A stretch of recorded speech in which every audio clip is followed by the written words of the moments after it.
We all heard the State of the Union on Tuesday night. I'll tell you why the state of the Bearcats is not what it was 3 years ago.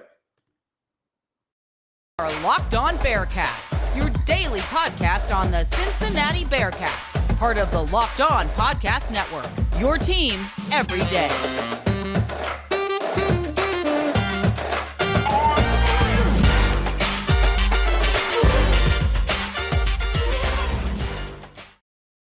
Happy Friday. We've made it to the end of the week. The weekend is just here, almost here. Thank you so much for making Locked On Bearcats your first listen every day. We're free and available everywhere you get your podcasts, including on YouTube. Don't forget to subscribe to our Locked On Bearcats YouTube channel and follow it to get an alert every time we drop a new episode. Today's episode of Locked On Bearcats is brought to you by FanDuel Sportsbook, the official sportsbook of Locked On. Make every moment more. Visit FanDuel.com/Locked On today to get started. My name is Alex Frank, your host each and every day. We are part of the Locked On Podcast Network, your team every day. I'm fired up to be here with you today. So the reason why I say the Bearcats, the state of the Bearcats is not what it was 3 years ago is think about 3 years ago. And specifically think about December of 2019. So December 18th, 1 week before Christmas, John Cunningham gets hired. And the state at the time of the Cincinnati Bearcats was good. You had an ascending football program. You had a basketball program that was at least trying to, under John Brannon, thrust themselves into the modern era of college basketball. Offensive driven, all that sort of stuff. But think about what's happened since then. And a lot of things that have happened since then have been good. At that time, you didn't think about the college football playoff nearly as much as you did and I did in 2021, or even at the beginning of last year. You didn't think about, or you probably did rather, but you didn't know if it was going to come the Bearcats' day to get into a Power 5 conference. There was a lot of good that was happening in 2019, but you really didn't know what exactly was going to happen. Was Luke Fickell going to stay for the long term? How was John Brannon going to fare as head coach? And ultimately, what was going to be accomplished under new director of athletics, John Cunningham? Let's fast forward to now. Right now, the state of the Cincinnati Bearcats as a whole in athletics is incredible. It is bright. It is packed with potential. It is passionate. It is enthusiastic. It is in the modern era. We are at the table, the big boys table of college athletics. And that is major thanks to John Cunningham.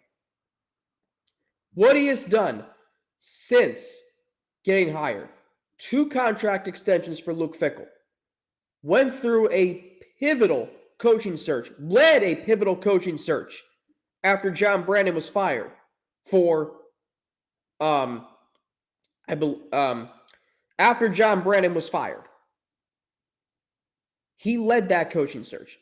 He led that coaching search for one of the most successful programs in college basketball that was in tatters. And I'll explain where the state of men's basketball specifically is, but he led that search. He landed the right guy. He got the Bearcats into the Big 12. He then hired a football coach after the most successful era in Bearcats football history. That's what John Cunningham has done. Oh, and by the way, the Ready from Day One initiative, the new football facility, all that spearheaded by John Cunningham. Season tickets have sold out at Nippert Stadium. All that's happened under John Cunningham. You didn't know what to expect from John Cunningham after Mike Bone left 3 years ago. Now, he is the spearhead of an athletic program that is charging, both in football and men's basketball. Let's go specifically to football. The state of the Bearcats football program, as Mo Egger alluded to earlier this week, as my former colleagues at Bearcats Media, Zach and Sean, alluded to earlier this week, the state of the Bearcats football program is not what your worst fears might have been when Scott Satterfield was hired. I think about the coaches that have been retained and the hometown heroes that have been retained, and I think that, yes, we are entering a new era, the next chapter of Bearcats football, and we're turning the page from the most successful era of Bearcats football, but that doesn't mean this program is going to fall off a cliff. In fact, I think this program is going to be just fine. This year may be a step back from where the program has been the last few years, but if the program had not been where it's been the last few years, you wouldn't care as much, probably. Invested in the Bearcats football program. We care about stuff like recruiting. We care about stuff like who's on the schedule, especially now being in the Big 12. So the state of the football program, when I was preparing for this show, good fertile ground. You've got expectations that are good. Now, I say that even though I have said don't have expectations. What I would tell you is enjoy being in the Big 12, playing in conference games. That's if you go 3-6 or 4-5 in the Big 12, which I'm not saying is going to happen. It could, but you're playing 9 Power 5 conference games. It used to be, prior to when John Cunningham arrived, your Power 5 games came and went. And then you played conference games against teams that you're probably glad aren't on the schedule anymore. I know I am. But the state of the Bearcats football program is because of what it has done the last 3 years under John Cunningham. 2 conference championships, 2 New Year's Six Bowls, a college football playoff appearance, getting into the Big 12. That stuff is important. And all of that has been done under the Bearcat Athletics, its leader. You have a foundation in place with the hometown heroes who were recruited by Luke Fickell, who was a master at recruiting. But they've stayed because they are playing for the program, not the head coach. Uncertainty with Scott Satterfield and the new coaching staff, yes, is abundant. There is roster turnover. But then again, look at the Big 12 schedule, how good and favorable it is. Oklahoma at home, avoiding Texas, avoiding Kansas State and TCU, the 2 teams who played for the Big 12 championship last year. TCU played for the national championship last year. Understanding that you get BYU in September as opposed to November.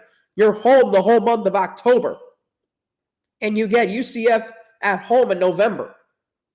That is as good and favorable of a draw as you could have asked for your first season heading into the Big 12. So that's a good part of the state of the Bearcats. You've got resources that are enhanced. You have a passionate fan base. You have recruiting at Cincinnati. And above all, you are now at the big boys table, which is something that we have all been wanting since conference realignment 10 years ago. When the Bearcats were, when the Big East, the old Big East dissolved and the Bearcats were left on the wrong end of it, or not on a good end of it. Now they're there.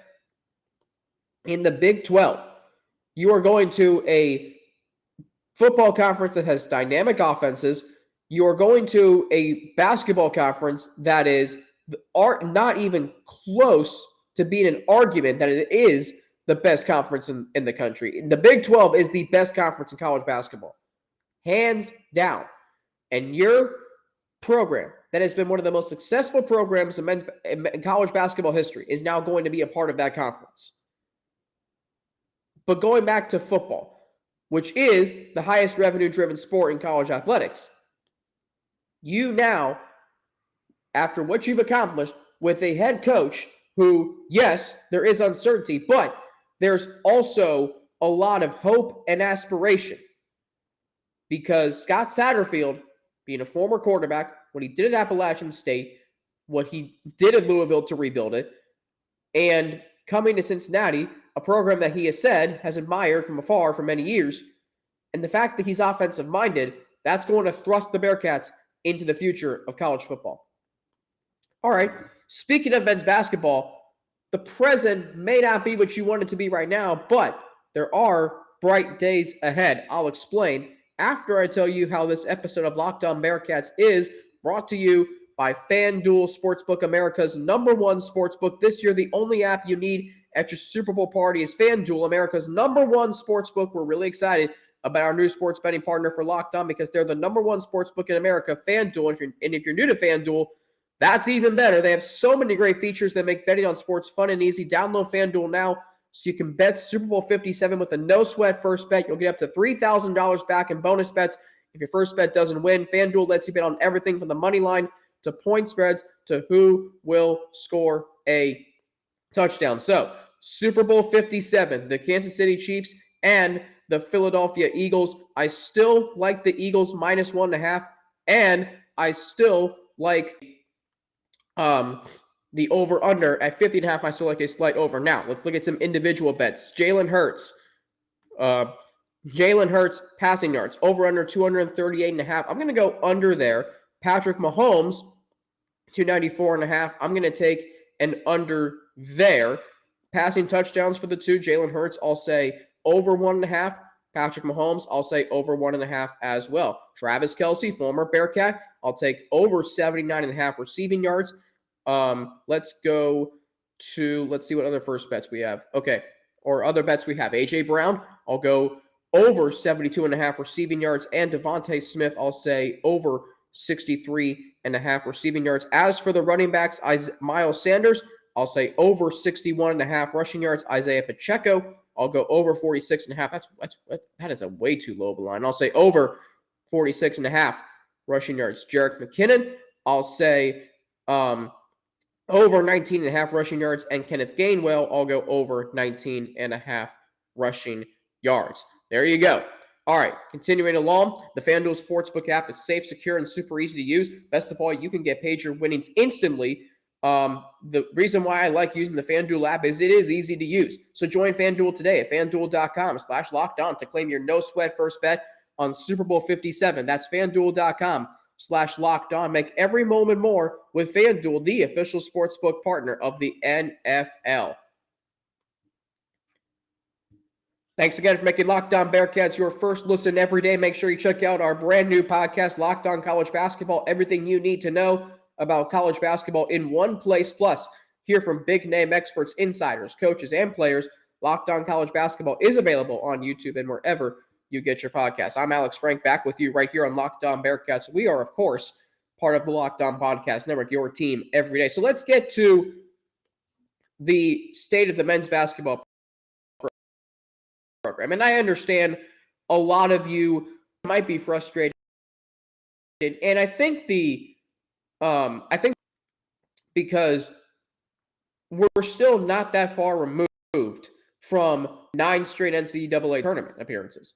In fact, it will only be 4 years this year. And when you think about it, there wasn't a tournament in 2020. 2021 was, it kind of feels like a lost year, even though the Bearcats came within a game of reaching the tournament.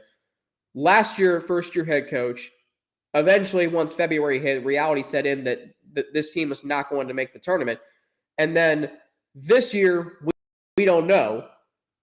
And I understand a lot of us are still frustrated from Tuesday night against Tulane. I am as well. That was a golden opportunity they missed. If you win that game, yes, you lost 2 key players to injury in that game, Victor Locken and Rob Finney. But you're saying to yourself, man, we just overcame that. And now we're 8-4 in conference play, and we got a chance to, make some noise down the stretch. You've got 6 games remaining this year. The present may be not as great as you want it to be, but I think bright days are ahead. With Jizzle James, with Day Thomas, with all these recruits coming in, Rayvon Griffith, and maybe Landers Nolley, Jeremiah Davenport, and Micah Adams-Woods, if all 3 of those guys stay, you could be talking about a very, very good team, a good roster next year. And also think about Dan Skillings Jr., what he's done this year. Think about eventually you're going to see Sage Tolentino play, which you could see him now with Victor Locken out. But the state of the program is it's getting better. Remain. You have the right coach. You just need more talent. It's evident when Tulane's 3 best players score 78 points combined on Tuesday night. Tulane is doing that to you. What's going to happen when you face, I don't know, Oklahoma State on a Tuesday night in the Big 12? You're not going to be playing Tulane in an arena that seats almost, I think, around 4,000 people. You're not going to face that in the Big 12. You're going to be in you're going to be bigger environments, and it's going to be tough. But just think for a minute. This team does a lot of things well. They're good offensively. When the three ball is connecting, they're very good from three-point range. They're an exciting team to watch. But here's the kicker. Right now, and the biggest thing to me with the state of the takes to win, there are characteristics that aren't here right now that were here even 3 years ago. And we're definitely here on Mick Cronin teams. And the reason why that is, and Mo Egger echoed this sentiment here and on his radio show on ESPN 1530, there is not a guy on this team right now that can take over a game when it gets hard. Landers Nolley's not that guy. He's not a Jaron Cumberland. Jaron Cumberland could take over a game. Trey Scott could take over a game. Gary Clark could take over a game. Sean Kilpatrick could take over a game. There has not been that guy since Jaron Cumberland left. A top 10 scorer all time in Bearcats history. Right now, you don't have that guy. And that is why you're losing games against Tulane and Temple. The Bearcats have lost 5 conference games this year. Houston twice, okay. But Temple is a team you should beat. Historically, you have. Wes Miller's now 0-3 against them in his head coaching career with the Bearcats. Memphis. Say what you want about Memphis. I don't know if they're as good as you might think they are. I mean, they've been swept by Tulane this season. But you let them come into your arena for the 3rd straight year and beat you. That's a team you should beat, especially at home. And then you go on the road and lose to Tulane. By the way, that is the 2nd time in the last 3 trips to Tulane that you've lost. And to be honest, that's embarrassing. Because this team does not do the things it needs to do to win games like Tuesday night, to close out a game. They don't play defense down the stretch. They take bad shots. They're not imposing their will. Look at Mick Cronin teams. They would impose their will on you in games they should win. And Tuesday night maybe wasn't a game they should have won. They were a 1.5 underdog. If you want to base it on that. But if you look at the way the game played out for the first 38 minutes, I would tell you the Bearcats should have won that game. So again, they're not great situationally, and they don't have the characteristics that successful Bearcats teams have had in the past, and they must adopt those to have success in 12. All right, coming up, I'm going to give you the overall state of University of Cincinnati athletics, and I've got one stat that blew my mind, and it will maybe blow yours too. I'll explain what that is after we hear from 2 of our sponsors. This Sunday, Super Bowl 57, the Kansas City Chiefs and the Philadelphia Eagles, and what's one of the biggest storylines is the fact that it is the first ever Super Bowl featuring a pair of brothers facing against each other in terms of players. Jason and Travis Kelce. Travis of the Eagles. Travis of the Chiefs, Jason of the Eagles. And they hail from the University of Cincinnati. They hail from the University of Cincinnati. That is incredible to think about. The first ever pair of brothers to face off in a Super Bowl, and they hail from this school, my alma mater, my mom's alma mater, my grandparents' alma mater. I've got a lot of family that attended this university. And the Super Bowl, which is the biggest stage in all of sports. And now it is represented by Jason and Travis Kelce, who are 2 great ambassadors for the University of Cincinnati. But here's the stat that is really indicative of how far this university has come. And that is not only on the map, but it is established. So I heard earlier this week a stat that Andy Reid, the head coach of the Chiefs, has drafted more players in his entire head coaching career, not just with Kansas City, but including Philadelphia. He has drafted more players from the University of Cincinnati than any other school in the country. Now think about that for a minute. This is the best head coach in the NFL right now. This is one of the best head coaches of my generation.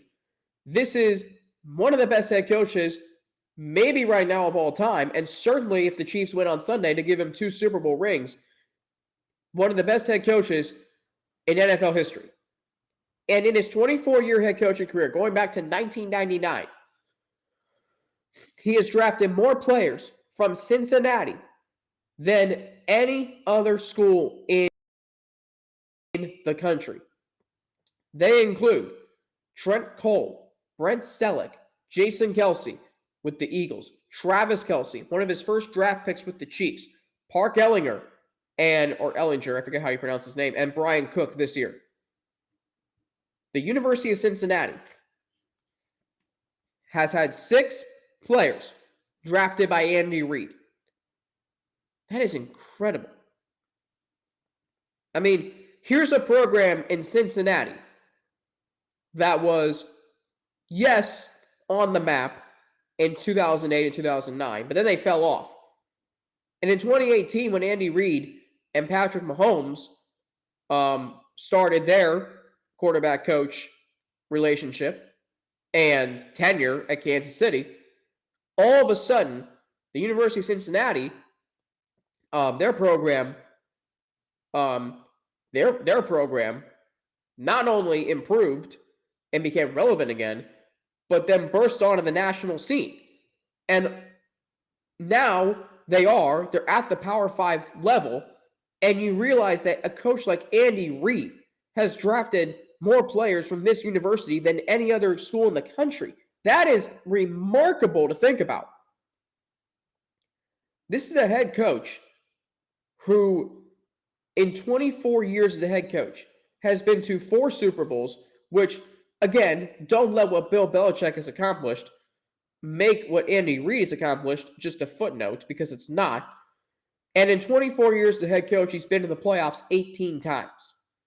And when you think about a player like Travis Kelce, who is no question the best tight end in the NFL, and he has passion for the University of Cincinnati, and so too does Jason. And now you're seeing both of them in the Super Bowl. This is Travis's 3rd Super Bowl. This is Jason's 2nd. And they are both at the top of their crafts, at their positions. And you realize now that one of them is going to be a 2-time Super Bowl champion, and they are both going to be in the Hall of Fame.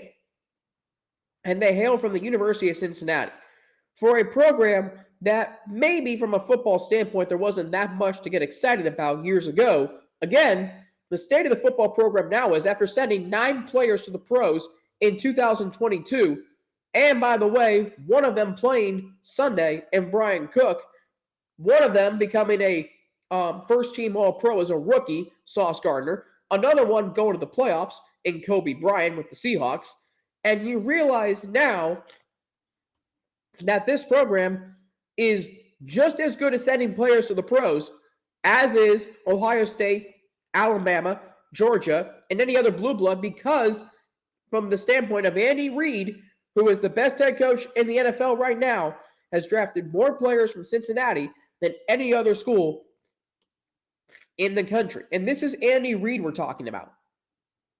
This is a guy who has been at it for a long time and has been a model of consistency, much like I want the Bearcats to be in football, and men's basketball. This is what Andy Reid has done, and the University of Cincinnati has played a large role in that. Not just the Kelce brothers. And obviously, he left Philadelphia after Jason was drafted. But the fact that he drafted Jason, and then he has built himself into being the best center in the NFL, and then he goes to the Chiefs, a franchise that was downtrodden at the time, and then he drafts Eric Fisher, number 1 overall, and then Travis Kelce. And look at what the Chiefs have done since then. And you knew, oh, hey, Travis Kelce's from Cincinnati. I'll root for this guy. But he has just become the best tight end in the sport. And he is a proud Bearcat alum. That is cool stuff. And it speaks to how far the program has come.